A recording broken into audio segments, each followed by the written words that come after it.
Nananawagan ng tulong ang pamilya ng isang bata sa Taguig. Ang paslit na paralisa dahil sa tuberculosis sa utak. Para bigyan ng mukhang balita, Mobile Journal, Yeda Pascual. Naparalisa ang isang paslit sa Taguig City dahil sa sakit.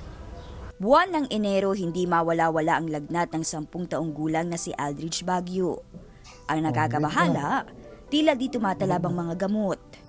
Inabot ito ng 2 linggo, kaya itinakbo na siya ng mga magulang sa ospital.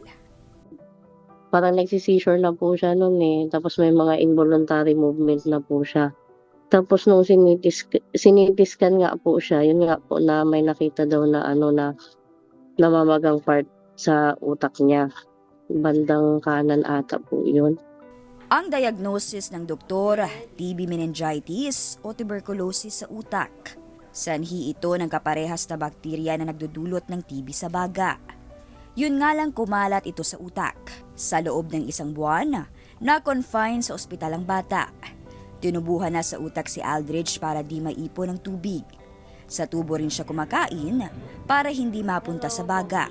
Ngayon, hirap magsalita ang bata at nawala ng puwersa ang kaliwang bahagi ng kanyang katawan. Sa ngayon po, nandito lang po siya nakahiga. Pag ilalabas po namin siya, bubuhatin pa po siya ng daddy niya para mapaarawan sa baba. Hindi pa po siya makaupo talaga. Ito po namin na gumaling na siya para magawa niya na po yung mga dati niya ginagawa.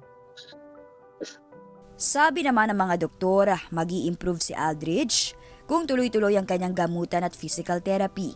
Pero sa ngayon, ang kanyang tatay Ala na isang traffic enforcer sa Taguig, ang solong breadwinner sa pamilya.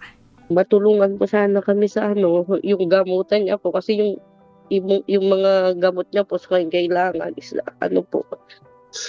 Medyo may kamahalan po yung gamot niya po. At saka yung pag-maintain po nga ng mga niya sa pagkain niya habang naka-NGT pa siya. Yung mga gusto pong tumulong sana, hindi ko na po tatanggihan. Tatanggapin ko po para po sa kagalingan po ng anak ko. Mga kapatid, ako po si Mobile Journal Yeda Pascual. Hatid ang muka ng balita.